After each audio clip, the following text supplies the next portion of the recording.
Hearing none, what's the pleasure of the board?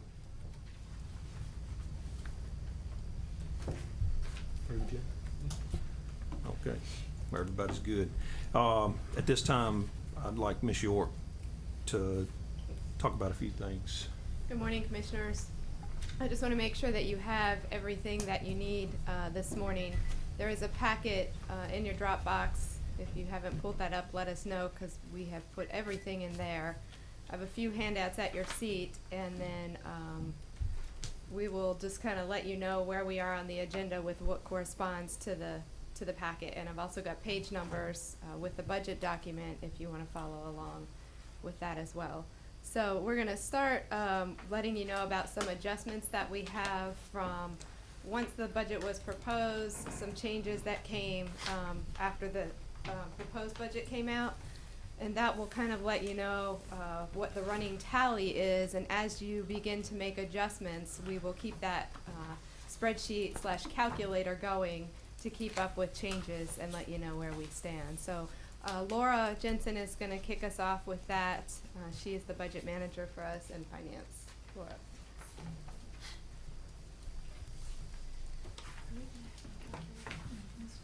Okay.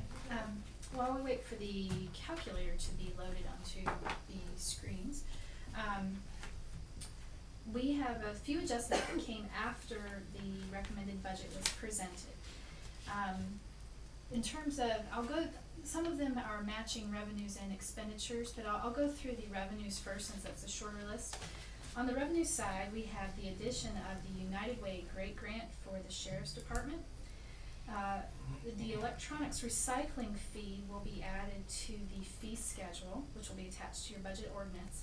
The fee change is for recycling TVs and monitors, so it will be $10 per TV and $5 per monitor. And PI estimates that will bring in an additional $6,000 next fiscal year due to that fee change. For DSS, we have some revenue adjustments that are the result of some expenditure changes on the other column. And the E911 board recommended a small increase to their budget of $53, which will be funded by the E911 consolidated fees as well. So on the expenditure side, the School of Government issued a small increase to the dues for our county, which we did not receive until after the recommended budget. It's $20. The Chamber of Commerce graciously reduced or actually canceled our dues that we usually pay, so that was a savings to us of $750. In the administration side, we had budgeted for an intern this summer, but we will no longer be having an intern, so that was a savings of $6,802. For the VIP grant, there's been some staff turnover, which resulted in a lower salary and benefits need for their staff. But since that is a 100% funded grant, the $3,125 was then just moved to the operating side for supplies. So there's no net savings there. It's just a switch between personnel and operating for VIP. Next, we have the great grant increase for the Sheriff's Department of $8,000, which I mentioned on the revenue side. For planning and zoning, there is a position that has been filled recently, and it was filled at a higher salary than what was originally budgeted in the recommended budget, necessitating an increase of $4,412. For the health department, we found a position that needed to be reduced from the recommended budget due to some mid-year changes that the health department had made. So that was a savings to us of $45,733. For DSS, they had two changes. Our auditors needed to do some extra work for the DSS audit this coming up fiscal year, which was going to add $3,500 to their budget. As well as we found that we had over budgeted for their rent due to some miscalculations in the monthly rent agreement. So we were able to reduce that by $2,240. The DSS changes also changed their revenue adjustments, which I mentioned earlier, of $492, an increase of $492. Then we have the $53 in the E911 fund change that I mentioned. And then lastly, we have the Senior Center HCC BG grant match, which was discussed the other night at your public hearing on Monday. Are there any questions?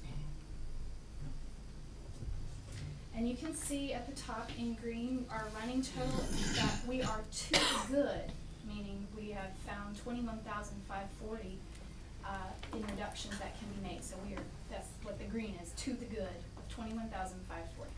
So the total of 35, the block grant that was approved Monday night Who's coming? is covered? Yes. And Yes. so we're 21. Yes, that is correct. Thank you. Thank you, Laura. Education budgets, Dr. Bartlett, PCC. So the structure, just to remind you that you had asked us for was a 2 to 3 minute presentation from this person listed with each item, and time for Q&A from the board with the presenter. Where Dr. Bartlett starts, real quick, since I saw some fee adjustment on the calculator. Yes. Quick question on fire inspections for the false fire alarm. I discussed that with you a little bit. Yeah. And, Where are we on that?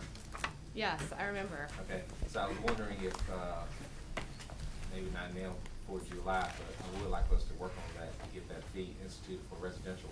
So what we've been having a problem with, Yeah. commissioners is, fire alarms going off in residential homes. They're going out several times a month. It's a faulty alarm, and we have something in place for commercial alarms where if we keep going, we can, After 2 or 3 times, charge them a fee. That's right, and Yeah. we don't have to, in order to do that for residential, we would have to pass an ordinance. So that's something I wanted Heidi to look into for maybe this coming year, but I guess we can get into that later. Okay, so you would like me to bring back Later in the the year. ordinance for that? Yeah. Okay. And would that encompass fire and emergency 911 type? I think it's just fire alarm, right? Right. We actually have a fee in the budget now to assess a charge for commercial false alarms, but we didn't have the ability to do that for residential unless we come back with the ordinance adjustment. So I'll be bringing that back to you, and then we can assess the fee. Okay. Yeah. Could we, or should we encompass the sheriff's department in that? Because I know we have, it's a smaller number of issues with the sheriffs having to show up for false alarms. Yeah, I mean, as long as I don't know the state how says it, we can, I'm fine with that. It's a nuisance? Yes, we have quite a few false alarms. so if you would. Yeah, I'll that'd be work on fine with me. All right. Thank you. Sorry, Dr. Bartlett. Oh,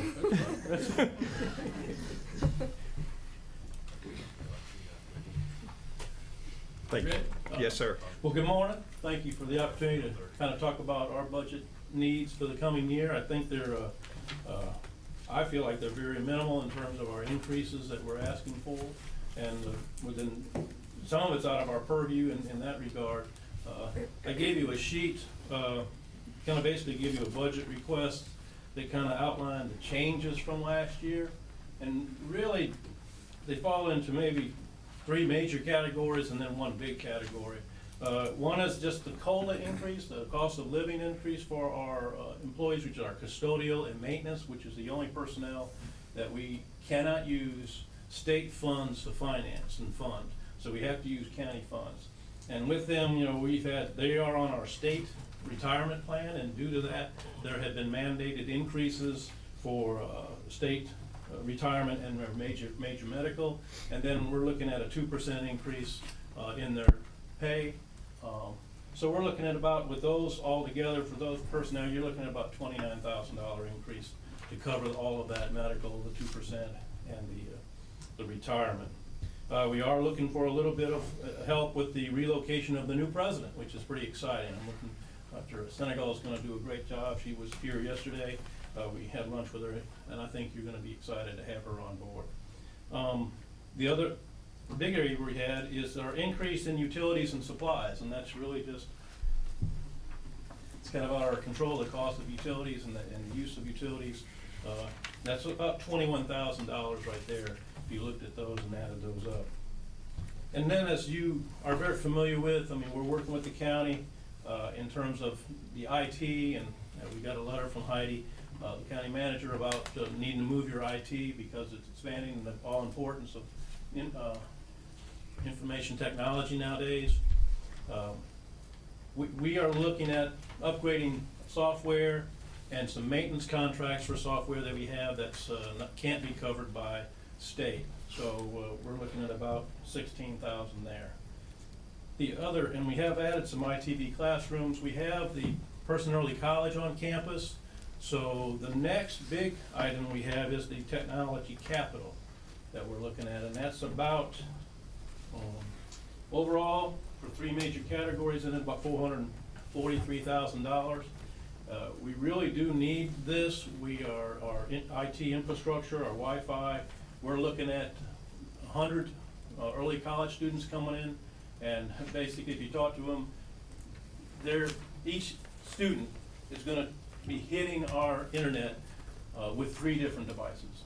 They're gonna have a one-to-one laptop, all of them are gonna have a phone, and they'll probably have another device as well. So that's gonna really increase the impact on our infrastructure in terms of IT, so we're really gonna need some help with that, in upgrading that. We are using, with the help of the county, we have increased some of our Wi-Fi capability in terms of, well, I should say cell, was one of our, when we used NC Connect money to cover some of that. But we need them computers. We've kinda had to kinda defray some of the costs of the computers over the years, but they are extremely old. So this year, you can see, we're looking at for the, 130,000 for computers. We're looking for 131 to help us with our fiber and switches and servers, and then, 182,000 to help us with our current Wi-Fi, which is different than cell towers, which is completely different. We need to rewire. What we have there is, really old, probably hasn't been changed in 15, 20 years, and it's underground. So getting to it and modifying that, we're gonna have to just rewire that aspect of it. So those are the big elements of our increase in our budget this year, and we would really appreciate any help you have. We have some capital outlay, and those are just some issues in terms of helping us with the maintenance, clearing of routes. We're having issues with our sewer lines and some water lines and drainage lines being clogged up by roots. So we're having to get a jet and so forth. So we're really trying to help in that regard. And then just some items, little odds and ends to help us with the cleanup and around the campus. And we're also looking at, one of the big ones is the 4 security cameras. As part of our whole security process there on campus, we have security cameras all over the campus. And then the big one there is the resealing of the parking lots. We're looking at upgrading that, some help there. All that's in here though, the parking lot, the water jetter, Yes. security cameras, all that's Mm-hmm. recommended. Your early college, you have 100 coming in, how many you have? How many do you have? We have 47 came in. I think we ended up with 46 at the end of the year. And then we're bringing in a new crop of 9th graders and a few additional 10th graders to try to get us up to over 100, and we may actually be about 104. We put So where are you 100. housing now? What's your max capacity? Well, the issue we have, and it's a, double-edged sword, we have room, unfortunately, because our enrollment's down. We're still teaching. I know that seems like, well, you can get rid of a lot of stuff, but the line is, our enrollment's down, but we're still teaching a lot. It just means the number of students in per class aren't as many. But we have been able to clear some houses, combining classrooms with other college classes, so we are finding space for them. It's going to get harder and harder in the 3rd, 4th, and 5th year of the early college to find space for them, because inevitably the economy in Person County will increase, and the demand for more classroom and people in classrooms is gonna increase, and then those two things merging together is gonna put the college in a real bind in the future.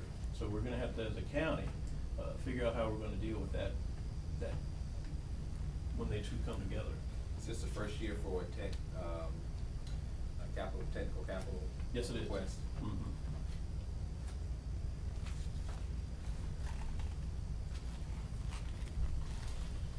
And we have in years, we get state, and I won't say we get state funding for it, but we've been using state funding to cover personnel. And, since I've been there, we have reduced the personnel at the college by at least 28 to 30 positions. So, at some point in time, we start running into, we're lean. We're not cutting fat anymore. We stopped cutting fat about a year or two ago, and now we're cutting into the meat. And, we're talking services at this stage, but the folks at the college are outstanding, and they pick up the slack and run with it. Heidi, I'm a little conflicted here. At the top of our budget summary that you gave us several weeks ago, there was a request of $653,000. And then down at the bottom, it says the recommended budget does not include any funding for tech capital. So, is it a $433,000 amount in the budget, or The not? $653,000 that you're looking at is up there for PCS. That was their tech Oh, gotcha. request. So the tech request from PCC was $443,000, and the recommended budget does not include any of that. Okay, gotcha. It does include the $62,000 capital I'm getting the two request. schools mixed up. I Yeah, apologize. No problem. The only thing I will stress is that right now, and not making it, I mean, we're not getting any support for the early college.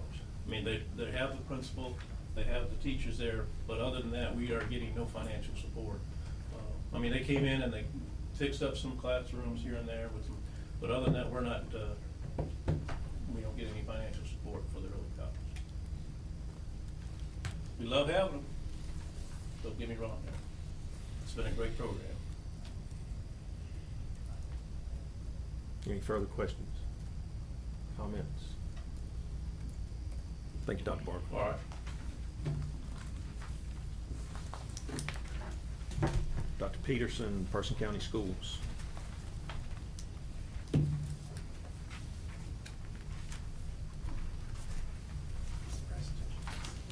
Yeah, it'll be coming up. Okay. Just give me a second. There you go. Good morning, Chairman, Commission. Appreciate the opportunity to be before you this morning. What you'll have from us is a very minimal request. Our board is still in the process of going through the transition phase. We're in the middle of a 90-day transition plan, where we're looking at the many things that we do and make sure that the programs that we're offering for our schools are maximizing our budget, so we can be good stewards of both state and local tax dollars. Appreciate Ms. York and walking through me the process a couple weeks ago, and all that her staff has done to put together the budget before you. Just real quick, initially Dr. Daly and our board requested 10.9, and the recommendation is 9.3. Just keep in mind with the 9.3 budget, 1.8 of that would be transferred to charter schools. And what we have done as a unit and the board has looked at the recommendation that Ms. York and her team has done, and we tried to hold serve with that number. And so the requested budget that we have, we feel like with the recommendation, we can meet the needs of our school this coming year with the recommendation for the county manager. Just some things to point out based on the 10.9 that was presented to you, was the idea that we would have to look at HB 13 and replacing some of our teachers that would be cut with that. Although the legislation action has eliminated that opportunity for this coming year, what I would want to keep in mind is that there's nothing in either one of the budgets that would tell us that it would eliminate that option for the following year. So if it were to come to fruition, we're looking at additional need for 15 to 17 locally paid teachers to keep our art and music programs inside of our school.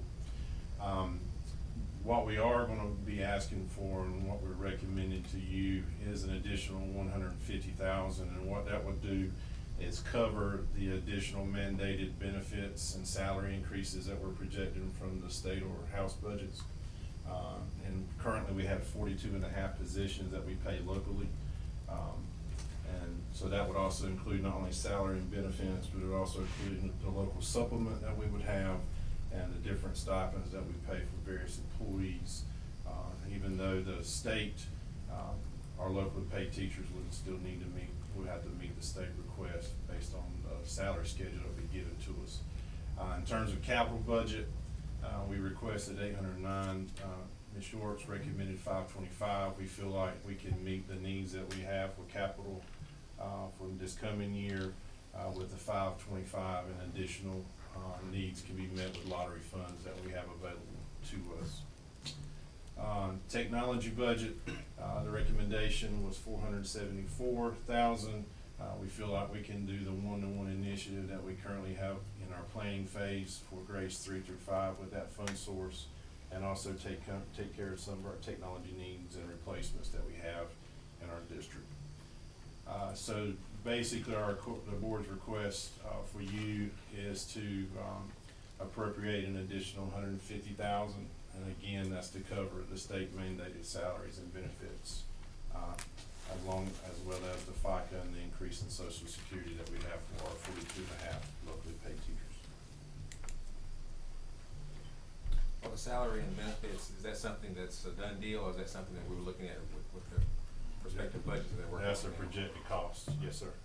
And I'll be more than happy, once the state puts out their salary schedules, we can recalculate and bring back up a more concrete number to you.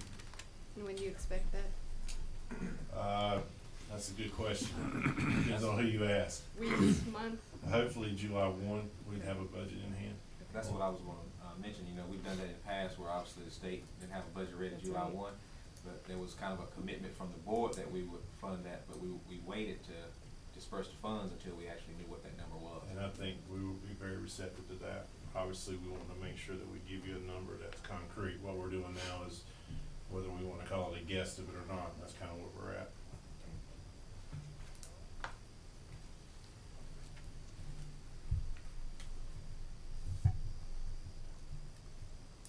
Any further questions? Comments? We Thank you, Doc. appreciate the board for its consideration. Thank you. All right, thank you, Dr. Pierce. Emergency Services, EMS and 911, Mr. Young.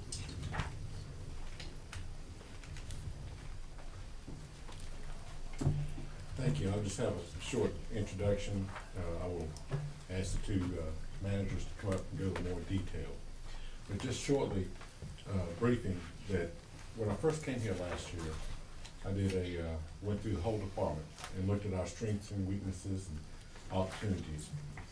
One of our weaknesses was very clear to me, and that is the critical personnel status that we have now.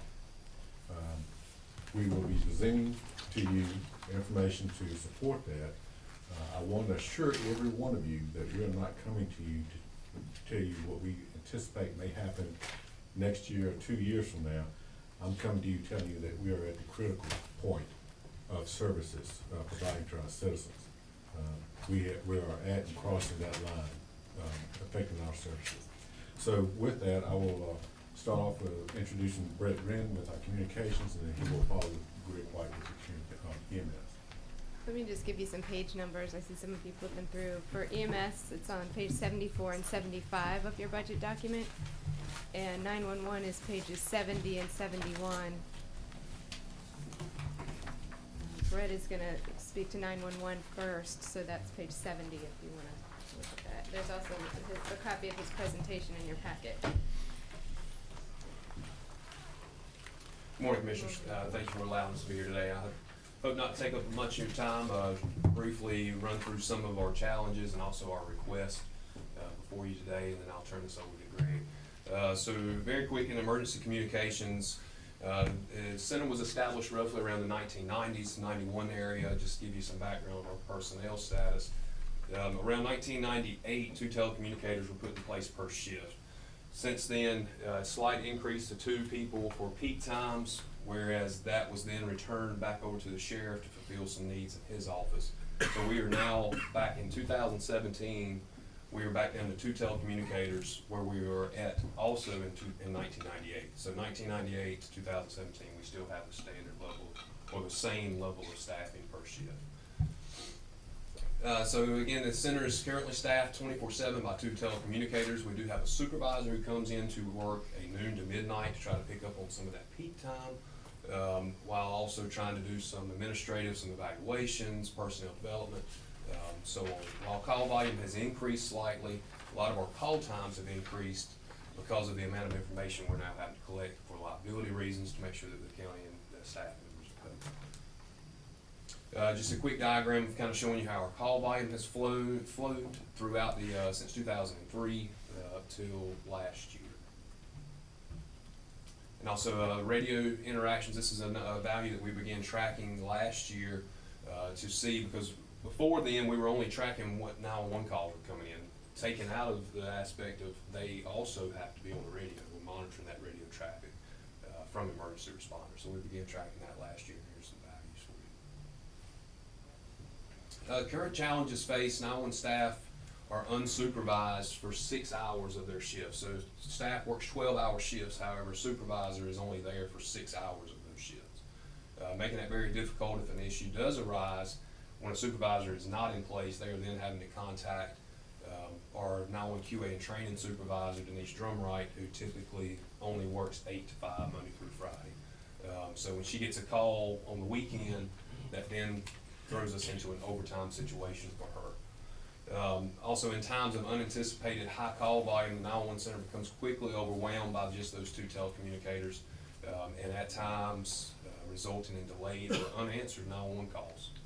And we have experienced that. So the current request is for 2 shift supervisors. These supervisors will supplement the staffing of the 911 center and bring the daily shift strength up to 3 per shift. So we would be staffing the 911 center 24/7 with 3 telecommunicators, or 2 telecommunicators and 1 supervisor. And also this would provide the supervision to all employees at all times on their shift. And with that, any questions? I was hoping not to take up a lot of your time, be very brief today, but I'd be glad to answer any questions that you might have.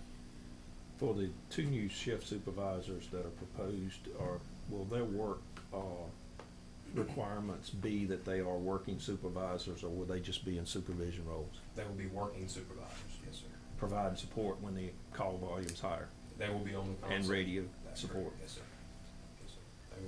They will be working supervisors as their telecommunicators. And the current supervisors, their work role, Right now, we currently have 1 that is on extended leave, and so we only have 1 working supervisor right now, and she works a noon to midnight shift, trying to help on those peak hours. However, she has to shuffle between being on the console to being out in the office doing evaluations, handling any personnel issues. So right now, she's back and forth. so basically the roles are gonna be the same for all 4 when it's said and done. Yes, sir. Yes, sir. And I have both these supervisors in the proposed budget with a start date of September 1. That just gives us a little time to advertise and shaved off a little bit of the cost for the months of July to September. And we would anticipate that amount of time to hire somebody, just to go through a process of promotion. And not only have we been understaffed, but just so the taxpayers of Person County know that there's a liability associated with not having supervision there Absolutely. during the 6 hours that we were discussing earlier too, so. It very much is, yeah. Where we have ran into those cases of, an emergency scene is a little different than what a telecommunicator is seen, but yet maybe a supervisor that would be there could help with some insight, where they are having to call Denise or our QA training supervisor to say, hey, what do we do here? Instead of having a supervisor directly overseeing. Is there a state recommended staffing? Currently, so not from the state, but from ATCO, which is the International Association for Public Safety Communications Officers. We completed a survey with them for our 2015 data, and they were suggesting an estimated of 12 telecommunicators, 4 supervisors, and then, of course, our administrative, our QA staff, and our technology staff, for a total force of the entire 911 center around 20 employees. Currently, we're at 13. Any other questions for Brett? With that, I'll turn it over to Greg White, EMS Operations Manager. Morning, appreciate the opportunity to come for y'all, as Brett said. Just some quick facts about EMS. July 1st, we'll celebrate 40 years of service to the county. 1995, went from 2 trucks to adding a supervisor on QRV. In and around 2001, went to a 3rd ambulance. And just to let you know that our call volume has increased each year since it's set for 2012. I'm not sure what happened in 2012, but every year it's increased. Currently, we only operate our answer 911 calls. Like I said, we currently operate 3 24-hour trucks. And in 2015, we did a peak time pilot program, and we staffed out with part-time personnel only. Doing our 6-month evaluation of that, we saw that we had a significant decrease of 18% in call response times. The only problem is that times part-time personnel are hard to come by. Just show you call volume from 2010 to current. 2010 is the year that Wilson Ambulance had actually started up, and they are, like I said, no longer in service, but we have supplemented with a couple other providers. So last year we ran 6,300 calls, and like I said, we're steadily increasing every year. Biggest problem facing right now, we'll talk about in a few minutes in a little more detail, is the fact we're running out of ambulances on a daily basis. We ran the month numbers from May to May. Just let you know, May is usually our slowest, one of our slowest months. I'm not sure why, but for the 6,800 times we had calls, call volume, we had 334 times we did not have any ambulances available to respond. So, just give you a little more detail with the new CAD system Brett and his staff were able to attain. We're able to actually track this a little better. So that went to April 11th, went into place. And like I said, May was our slowest month. Just to give you an idea, since April 11th till just a couple of days ago, I show you that over 20 times we have been without ambulances. Actually, 4 of those times that we've had to utilize mutual aid services to answer these calls. Like I said, call volume continues increasing every year. Since 2012, we had a 19% increase in call volume. Our population is getting older. I want to say that 47% of our population is over the age of 45, and 29% are over the age of 55. So with the increased age and population, always increases the call volume. Of the transports we do, 30 to 40% of those transports are out of county. The turnaround time for these calls is almost like running 2 calls within the county. So we have a lot of problem with that. So, and like I said, nearly one time a day we're averaging to run out of ambulances. So, some other challenges, like I said, part-timers are very difficult to. We have several on our roster, but to get them to work at times is difficult. Another issue we've experienced in the last couple of months is First Memorial Hospital has gone to diversion 11 times. They went on diversion 4 times over Memorial Day weekend. From my understanding, they may be having some staffing issues, but I'm not allowed to allude to that. I'm not sure. So, like I said, we've since mid-April we've had 20 times we've run out of ambulances. So just to clarify, each of those 11 times means that we have to take a patient out of county because the hospital will not accept them, which is contributing to our call volume, running out of ambulances, the double, the length of time that it takes to get the ambulance back. So we have lots of issues that are piling on to our own staffing issues They as well. took my grandfather to Durham. I was behind them going to Durham, and one was coming back from Durham. What do you do to 334 times if you don't have ambulance? If a call comes out at that time, if the supervisor is available, well, first of all, we'll reach out to mutual aid. A lot of times Castle or Durham or Granville is not available to provide coverage for us. If they're not, then the supervisor has to get off the QR quick response vehicle and get on the ambulance by himself, which is not a good practice. But if it gets really bad, myself or Glenn will get on the ambulance and go as well. So. Have there been any discussions with First Memorial on staffing or diversion? Is there any conversations? We've had a couple conversations with, I've had a couple with the ED staff. I have not gone to the administrative staff, but just stating that they're trying to get nurses to hire to get to work. And I've actually asked for a list if they could provide it when they know they may be short-staffed. We may, if allowed, the peak truck may could stay on a little longer to help. It seems like they always do it at night, and that's when our peak truck goes offline, and just, so. But, you know, like I said, we know they're short personnel, so not a whole lot we can really do with that. I think they don't even have an ED director right now. They have, their director of nursing is, resigned, and their ED director has resigned, so both of, I think they have an interim DON.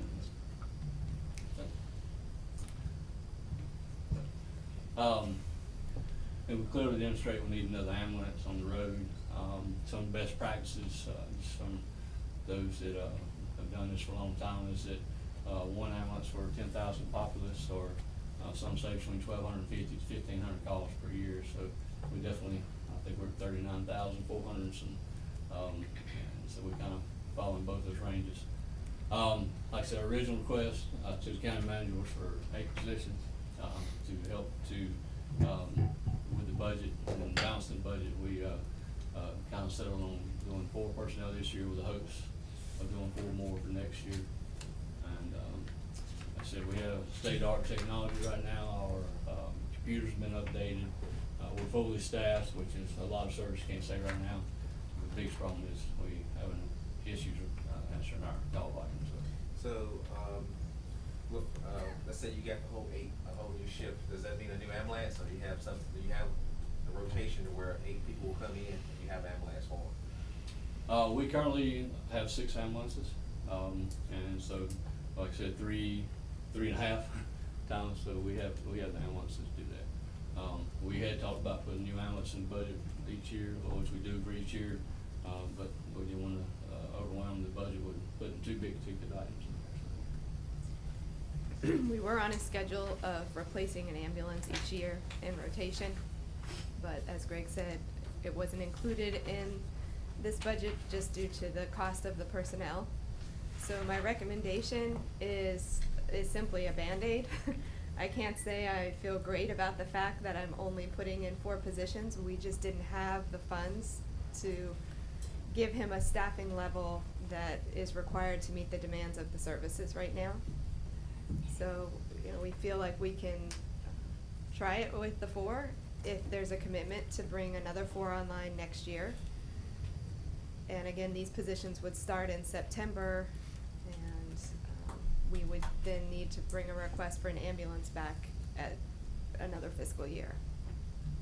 Greg, when you go to someone's home and they, what if they say, I don't wanna go to Preston Memorial, do you have to take them to Durham? We usually try to honor that request. There have been a couple times, like we have no ambulance, or that's the only ambulance in the county. We will, usually try to, through customer service, to encourage them to go to PMH.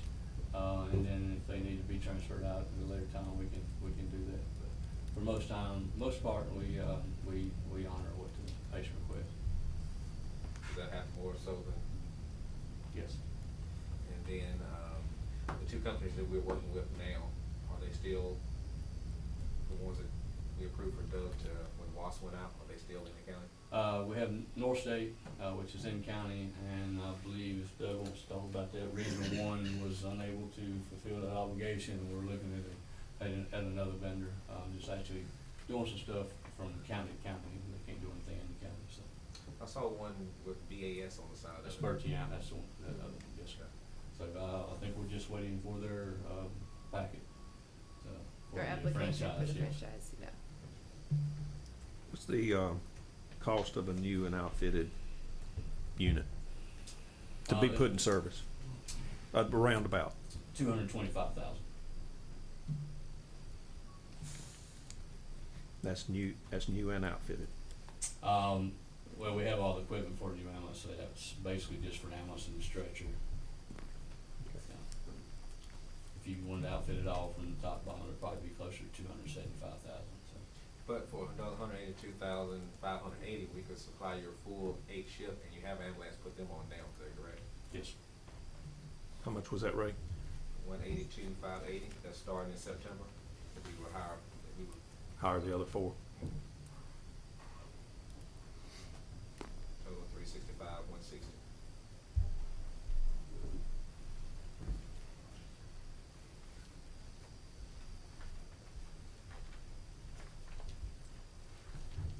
Any other questions, comments? Thank y'all for your time. Thank you, Greg. Thank you.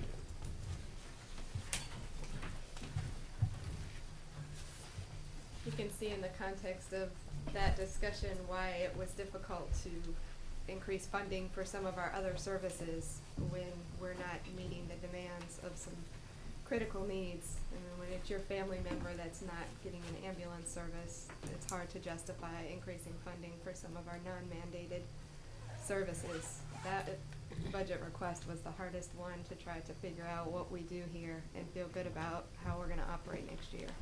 Yeah, and there again, for the taxpayers, liability comes into play when you don't have Oh, yeah.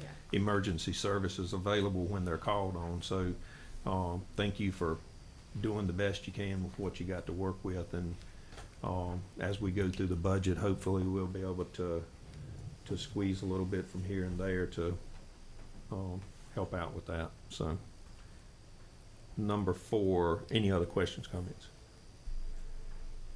Okay, Ms. York, personnel positions. I have a slide here, it's in your packet. As you know, I recommended in your proposed budget for 9 new positions. 18 positions were requested, and I just wanted to give you the cost of each one and answer any questions you have about either what's in there, what's not in there, and or why. So the top half of the spreadsheet shows the positions that are in there. We've just talked about the 2 911 supervisors and the 4 paramedics.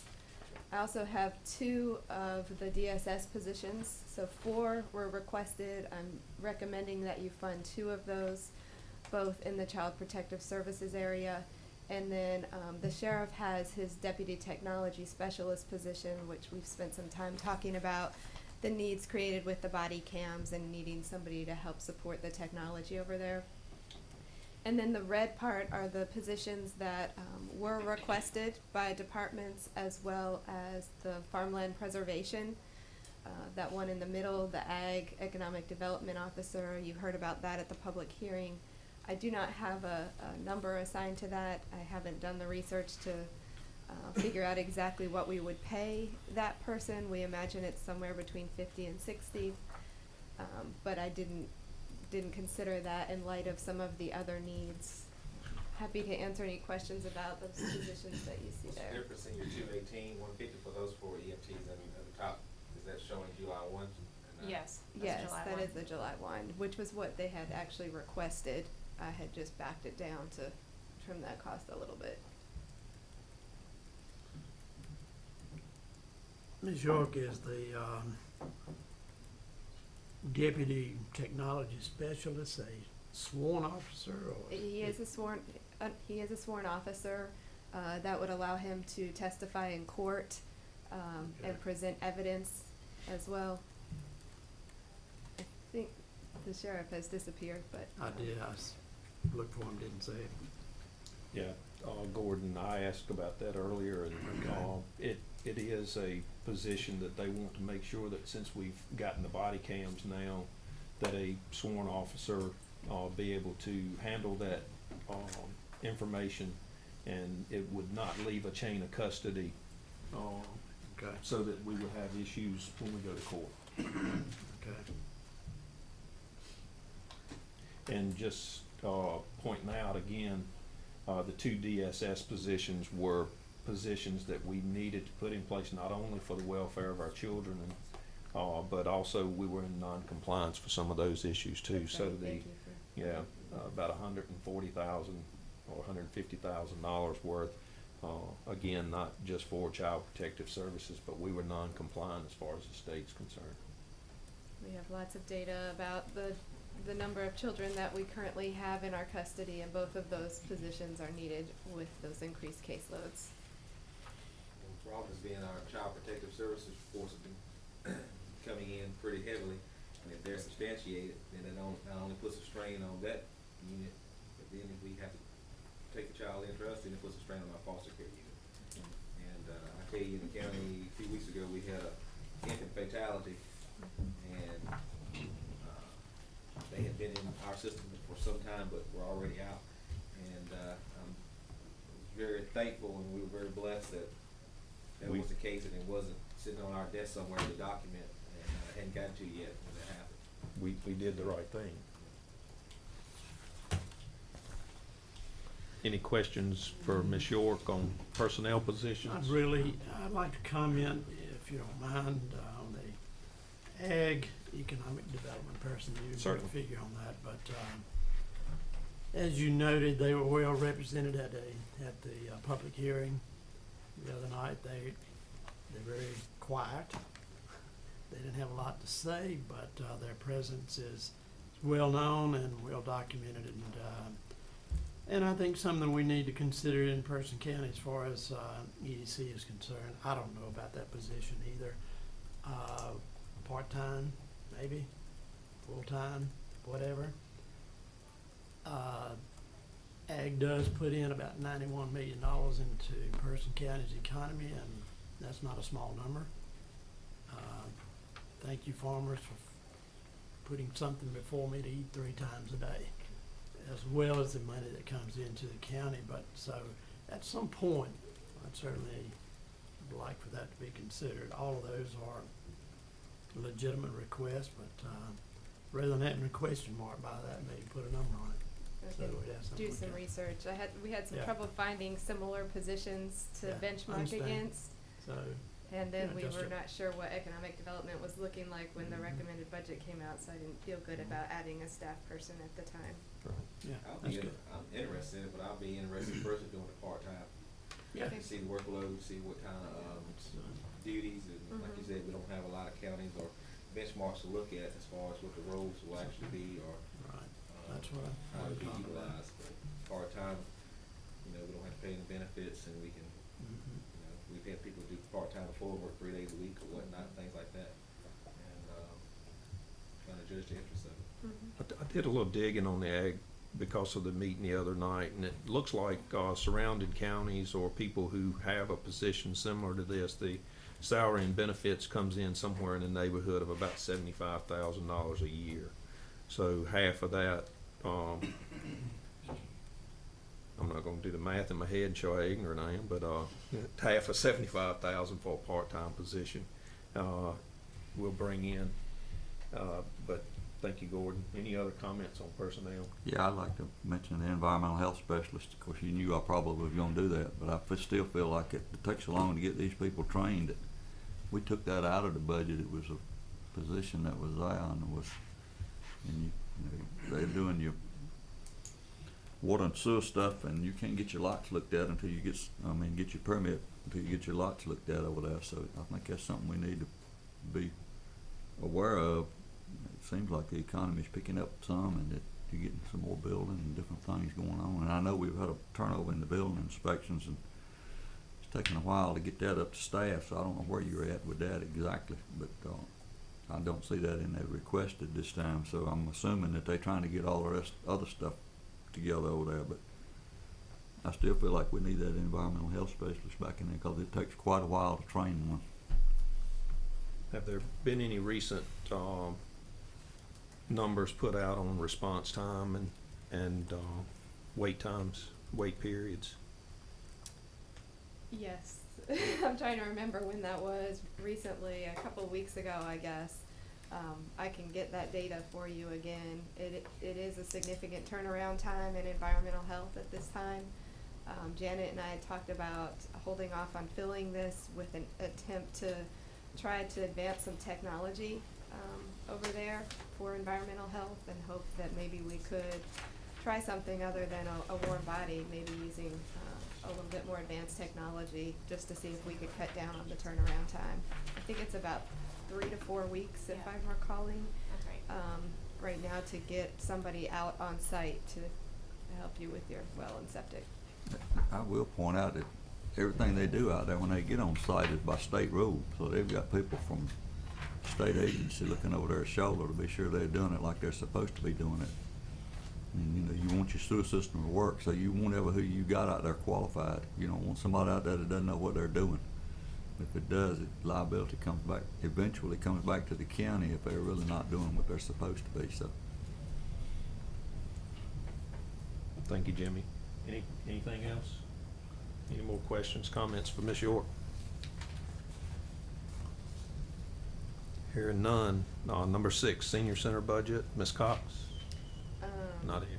We've got number 5 if you wanna talk Oh. about volunteer fire I was department. slow on the gun, I was gonna take that off the agenda since, when you came to it, but, I've talked to to the fire departments, and, right now, I think they just plan to, try to work with us a little bit throughout the year to understand better their needs and things, and, since they've already come in and agreed to maybe do a one-year contract, I think as long as we're amenable to that, we can go on to number 6. Okay, I apologize for skipping over number 5. That was volunteer fire department funding. Thank you, Ray.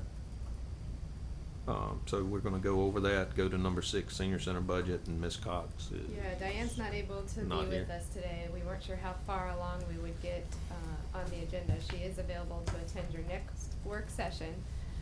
But I do have some numbers in your packet if you wanna take a glance at those. What's in the budget for senior center is right now $216,788 plus the match that you just approved, the $32,000. What Diane has asked for was in addition to the 216 was an additional $100,000 to cover the matches on some of those grants, as well as supplement their operating funds. So when did you get the official request? Last week I got it, and their understanding was, as Commissioner Jeffers had said at the public hearing, was that there was no need for them to submit a request because they never had to ask for money. What made me think about the fact that they hadn't submitted a request was because several city council members and the city manager had anticipated receiving a request from them for some support, and they did not receive anything. So that made me think, well, we didn't really receive anything either, and if the city council had received a request, there was interest in giving them some support from the city. But if you don't ask, obviously, we're not just gonna throw money around. So I put in there what would cover the county's responsibilities towards the senior center. I did not give the operating funds because we were doubling what we have given in the past. This is my kind of feeling or understanding, at least the 8 years I've been on the board. They only ever put in a request is when they actually needed that help with assistance on rental when they hit the other building. Yeah. Before that, it was just kind of known the county was giving $100,000 and the city provided them with a building. Right. And after they had to exit that building, then some rental requests came, but never, I think, a full request for what they needed in operating. So Right. that kind of, when I was out of town and got back and read that in the paper, that kind of bothered me a little bit, because I don't ever remember us Well, over. viewing a request, seeing a request, or asking for a request. This is a completely different year with the But- building too. Still, Our that- support is completely But that should be changed. known, if we want to start requiring requests, then we should, I would like to know when was that told to them? I mean, was it an email, was it a phone call? What?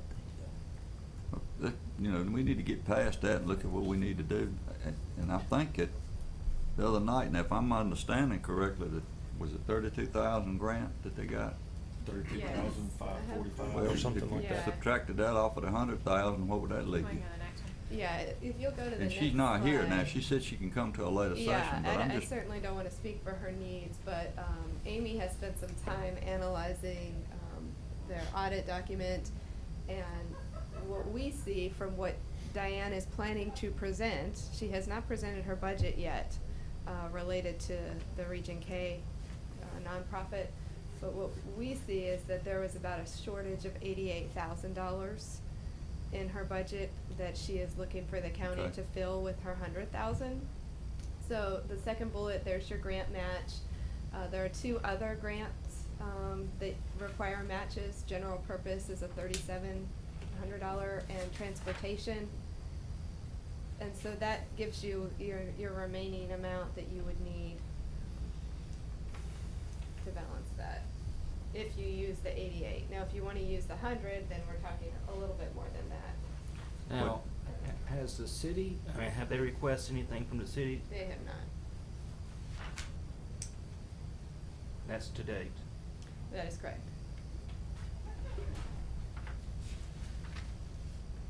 Do you wanna hold it for another They requested- discussion when she's They asked here? them, they take care of the mowing and stuff, and they turn them down, didn't they? That's correct. Yeah, mowing and snow removal. So we have picked that up as well. Yeah. But you said that the city manager was expecting a request, though. I assume that would be I think different. from the- anticipated a request, Yeah, not it's not expected. in his budget Anticipated now request. because he never received anything. I won't take credit for this. All of the commissioners got a note, and I won't mention the person's name, but from a citizen in Person County talking about setting up a fee schedule, something similar to what we do for arts and parks and things of that nature. So I actually thought it was a good idea. I don't know how you would do a fee schedule when the Carter Council on Government is doing the administration of the senior center, but some of the proposals in there was a fee schedule that would be assessed to the people that are actually using and utilizing the senior center, so that it would supplement and help with the amount of grant funding and operational needs of the senior center. I personally like the thought, and again, don't want to take credit for it, but is there a way that we could look into a fee schedule that would possibly be assessed for, or asked, or returned to Carter for their operational? Is there a way we could do that? Well, I asked someone, I asked Ford Citizen, he was 55, and he wanted to know about going up there. So when I called him there and asked them, they said if you weren't 65 or 60, it was 60 something, it was $15 a month if you were going to use the gym. And I think if you're not on the list to, which they have a huge waiting list, I think to eat lunch is $5. You have to pay $5 if you eat lunch if you're not on that subsidized list. Needs-based. Right, and, so I think there are some things in place, and I think they do some things, swapping out if you're willing to volunteer so many hours and things like that, which, helps them, especially monitoring the gym and Yeah. people signing in and things like that. My mom's 62, she went there this week, and they gave her the same form to get filled out by your doctor, told her the same fee stuff. So I think there is something that's in place. Well, I agree with Chairman Kendrick here. And as we mentioned, this building now is sort of a new ballgame for the county. We've got a facility there that's, you could very well say, state of the art. And for it to sit idle and unused by the public X number of hours per day, I think is sort of nonsense. Well, I point out We too should that think about it, and so if it could be rented, if that's the right term, to other agencies or the public for the hours that is not being used by senior citizens, then I think it would behoove us to look into that a little bit. I mean, why not? I also think John Hill's working with Maynell some to utilize the facility for classes and things too, when it's not Yeah. at its peak hours, That's- which obviously is a benefit to us as well. Well, I think it'd be because pretty easy to work they around struggle those to find hours. places. Chair recognizes Jimmy. Well, I point out that, the Carter's operating it because the county didn't want to. I mean, quite frankly, they were gonna close it, what it boiled down to, and Carter agreed to operate it, and that's how the fee and everything, the expenditure came into being, was to keep that from happening. So, yeah, I think it's okay to work out anything that you can, but you need to be sure you give enough to get the match done that we need this year to get us through that, and then look at what else we can do. I'm sure the Carter group over there wouldn't care if the county wants to operate it. I'm sure they would be glad for you to operate it, but I think it's probably more economical for the county the way it's being done now. At least I would think that it is, because you're not paying any personnel over there now, so you're not covering the benefits, and they're not under a retirement system. So, I mean, if they're using some of our money to pay them, it's still not a county employee. It's like a contract or any other appropriation. But, I don't, and you may want to save this conversation till Diane's here. That's up to you, but if you want to subtract what she's requesting from what she got the other night, I think they will probably be able to live with that. Just up to the board, or do you want to continue it till she's here? The way I look at it, or why I try to look at things over the past 8 years, is what does the taxpayer get back for taxes they pay? And we know, ISS was our third behind property tax, sales tax, highest revenue that came into the county this year. To me, that's very telling of where we are as a county. I think we all understand that some seniors are on more fixed income than others, especially the one that sent that note. And, people that, if you go up there and look and see who utilizes the senior center, I have to think, okay, what are they getting for the taxes they pay? Okay, unless they call Greg and Doug and need it, or Dewey, unless they need a sheriff or EMS, what exactly are they getting back for the taxes that they're paying? And as it was noted the other night, they pay quite a bit of taxes here in the county. Now, young family, sure, same thing, they need to call Dewey or EMS, but dad might play a little softball over at Parks and Rec, mom might take a class here or there. They're getting a little more bang, I think, for the taxes they're paying compared to some of our seniors. And so I am personally not in favor of us here setting a fee schedule of saying that everybody's gonna pay X amount of dollars to come in or do this or do that. I mean, I think they've got some things in place. And, I know they've got donation cans. It's just like fire departments. If more people probably would throw in those couple of dollars, extra when they pay just $5 to eat or to just $15 a month to utilize the gym. Maybe that's a campaign we can encourage him to do more of putting the word out there of their needs. But as far as us setting a fee schedule, and I'm like Jimmy, unless we want to take it over and run it, then I don't think we need to get into that. I do want to point out, just so you'll know this, my understanding in the Carter region, they have more volunteers at this senior center than they do any of the rest of them. So they get a lot out of volunteers over here. Any further comments? Okay, hearing none. Item number 7, additional request. Yes, Commissioners, this is some requests that have come in to me since the proposed budget. And just as the messenger passing these along, there are copies of each of the requests that we received in writing. The city has requested us to contribute a little over $4,000 toward the annual fireworks celebration. They've included a copy of the contract in an email to me. The Chamber of Commerce is requesting $2,500 to support the Personality Festival to be held in August over 2 days. And then the Directors Roundtable is planning the 225th anniversary celebration for Person County and is requesting $1,500. So some small requests, relatively small requests that wanted to make sure you had on your radar screen should you want to participate in those. Fireworks request came from the city? Yes, from the city manager.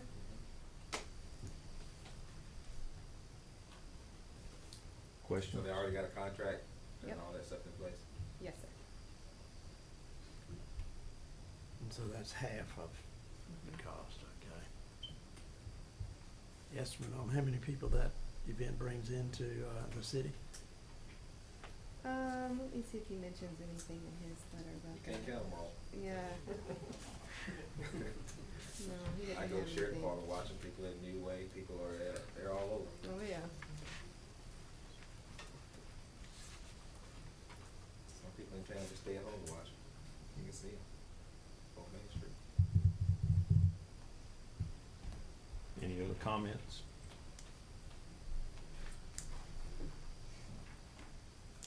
Hearing none. Are there any other things anyone would like to bring up? Well, I would like us to go ahead and commit to $150,000 for Person County Schools based off a commitment, and then we will fund it as soon as we get what the state budget actually is. I think that was a very minimal request, and it's based off of what the state's going to do as far as salary increases and benefit increases. And I would suggest that we just go ahead and put that in our contingency fund, and then once they have a state budget, we can release the funds. And I don't know if we need I'll make that a motion if you need it as a motion, but But that's, say again, what year, 150? 150,000. For salary and benefits. That's what the request was today. Yes. So we can budget it for 150, and when the number finalizes, we may be able to back Yeah, it may be a down little more or less, some but of we'll that, put but 150 in contingency right now. And then once the formal request, the number comes down from the state, Yep. then we'll know. It could be less, could be more. I hope it's not 100,000 or more. So we're setting out a running total of $21,540 To the good. to the good. 150,000 would put us in the hole. 129,000. Where do you propose? Fund balance.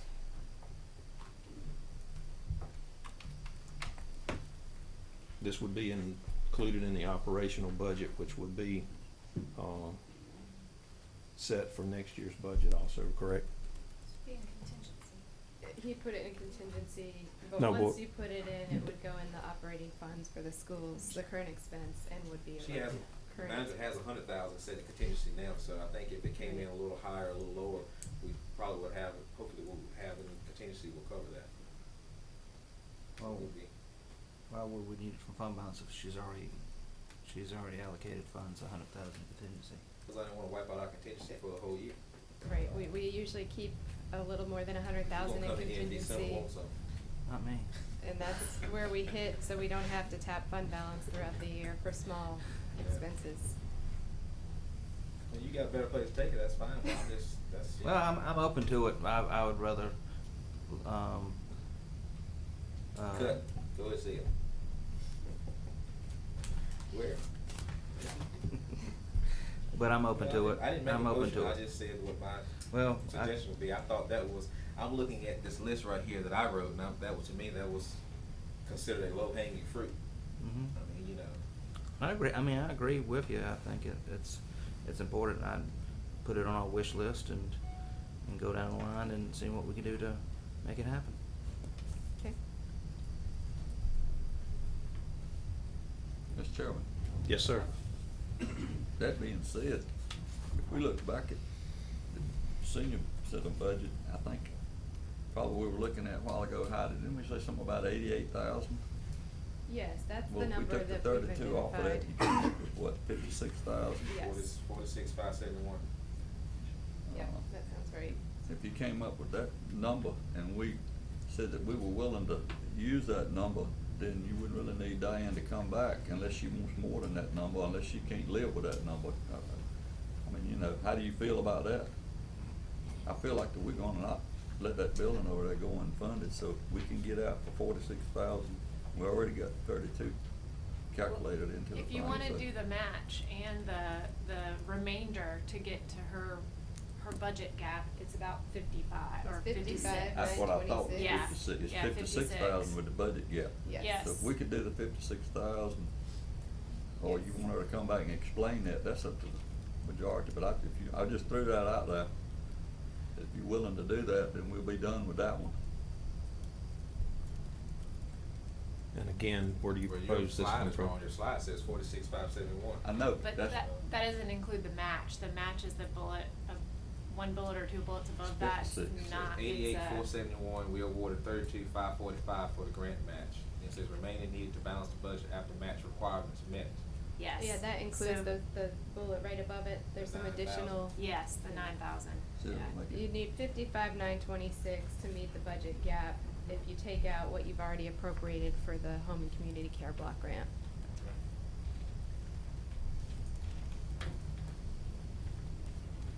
what do you think? Again, where do you propose to get it? Do the 56, and then we're done with the senior center. From what balance? Where you Fund gonna cut? balance. Or where else you gonna get it? Right now, you might find it later. So we have the 56 and the 150. Yes. So that's 206. But you need- 55,926 Mr. Powell, you okay was with that? 150,000. Yeah, I you get know, that. that bill, and I think we gotta consider Right. something here. There is a current expense to operating that building, and, true, the county has taken on the loan for that, I understand that, $200,000 plus, but that does not include operating expenses. It's like, capital and current expense, it's two different things, and we got to, I mean, it is what it is, and we gotta take care of that. Looking at the two things that's been thrown out on the table, just from my thoughts, since everybody's putting their thoughts in. I look back at our emergency management and our volunteer fire departments and mandated services that we are required by statute to provide, and the liability that goes along with it. You're looking at $206,000 to go into things that are not necessarily mandated and have the health and welfare of our citizens of Person County, whereas if you were to take $206,000 and put it in emergency management, we could get the salary of $182,580 for the additional 4 EMS staff that we need come on in September with the 4 that we're proposing to get, and still have some money left over to do repairs on some of the aging equipment that we talked about earlier, where we've got the half, as our administrator pointed out, that's down part of the time. So my wish list, since everybody's throwing them out, is rather than spend the $206,000 on the 2 proposed, that we'd use it on the mandated and items that could get us into litigation.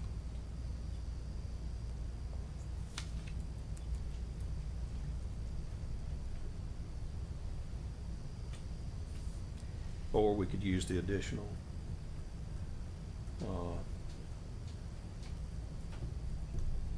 $24,000 to help with our volunteer fire department funding above the $182,580.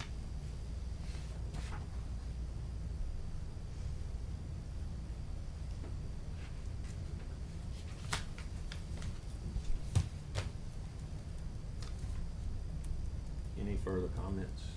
What was I'm looking, scrolling for the amount for the paramedics, 200 and what, Tracy? It's $182,580 for 4 more staff, and he was saying that a new outfitted truck was $225,000. I would elect to go, since we have the additional vehicles at the time to cover the additional people, to go with the salaries and get us into compliance so that we're not missing calls and we're not delayed on calls. I mean, we've worked hard to get 2 supervisors for the 911 call center to get into compliance with that, so that we're not having issues there, yet we're putting the health and safety and welfare of our taxpayers on a lesser scale than some other unmandated items that's in our budget.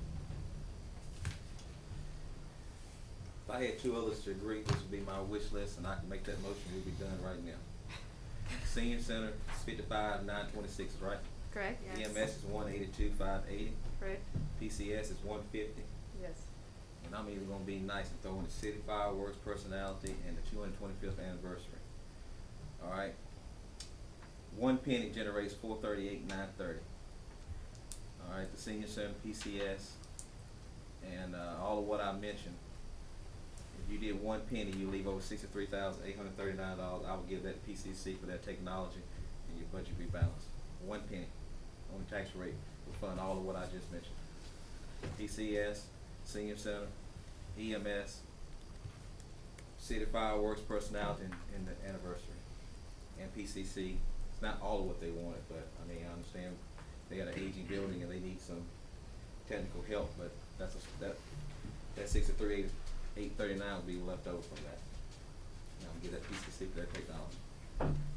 I have never, in my 8 years, every time we even mentioned or talked about, even we didn't say anything about a tax rate, a tax increase, people showed up at that public hearing and said, don't raise my taxes. And this was the first year I heard people come and say, I don't care if you raise my taxes, raise my taxes. And all we're talking about is 1 penny. Hooray. I put it on Facebook that I will be in favor for a tax increase for public safety and things. Not 1 or 2 comments, and it was answered by 5 or 6 comments from different people in the community of why they would support the tax increase. And we're only talking about 1 penny. Like someone said the other day, a gallon of milk doesn't cost the same we did 10 years ago, and we can't do business as a county the same we did 10 years ago on the same dollar. You got one vote. Mr. Perdue? Well,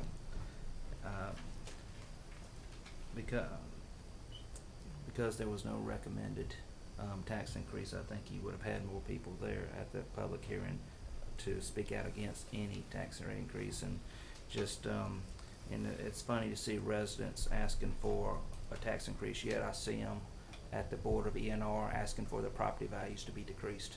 So I found that kind of a catch-22. They don't agree with the valuation, not the tax rate. Well, don't have a problem paying extra taxes.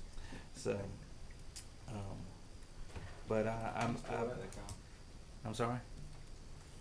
I just threw it out there. Okay, but I will go on record, I've always made a commitment to the people of Person County that I would not support a tax rate increase, and I've always felt that way, and continue to do so.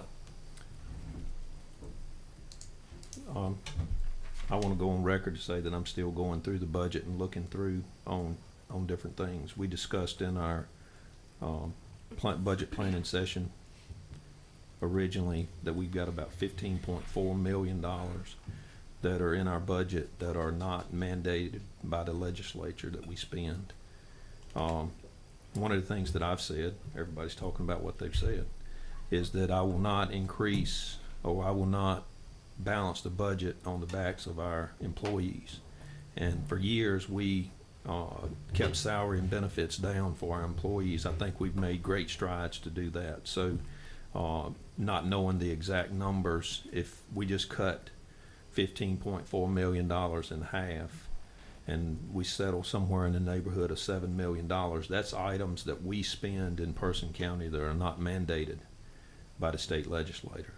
And so 10% of that would be more than the 1% tax increase, and come up with $700,000 that we could utilize somewhere else in our budget. So I wouldn't be in favor of a tax increase until I've combed through the rest of the budget and come up with that 10% of the $7 million that we're not mandated to spend. Including those unmandated funds would be library, Correct. teacher supplements. No, Senior center. teacher supplements are Teacher part of the operational budget. We've- I mean, the local supplements are in this non-mandated funding that you're talking about. But once we give it to them in operational expenses, we can't take it back unless we cut the county by the same percentage.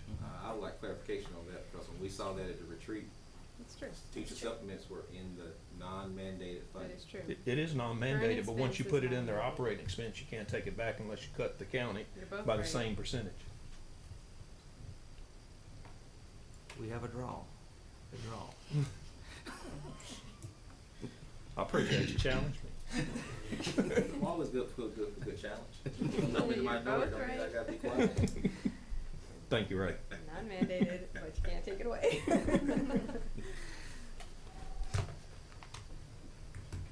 Any other discussion? Hearing none, what's the pleasure of the board? We have, I think, two options. We can accept the budget as proposed. We can make a motion to change and put in things that we've discussed, or we can recess to our next appointed budget work session. And it looks like we have gotten a good ways through this. We had planned on 3 budget work sessions. We have one more planned for the 15th of June, and we were looking at doing it at about 11:30 so that the EDC could convene that morning and have a working lunch without the food. I'll bring everybody power bars if you need to power through it. So what's the pleasure of the board? You said 11. We're thinking 11 or 11:30? Okay. You guys can decide. We just wanted to make sure EDC got finished and weren't rushed to get out. I think those meetings typically go a couple of hours. We should finish about 10:45, 11 o'clock. 11 o'clock would be good. Yeah. So 11 would be fine. Yeah. 11 o'clock on the 15th. Sharpen your pencils. Or we can keep working now and just finish up. Oh, well. I've still got some combing through to do, Got so more I questions? Now that I've got an idea what the priority, I mean, we've heard from all the commissioners, and Okay. And I think all of them are high priorities, I've no doubts about that, so I kinda got a figure now to go through this budget and see what needs to be combed through and where we can find it from. So, give me a couple days to do that. Well, be more than a couple days. Any other questions, comments? I'd entertain a motion to go into recess until, the 15th So moved. at 11 o'clock. All in favor, please indicate by saying aye. Aye. All opposed? Carries. Will be recessed until the 15th.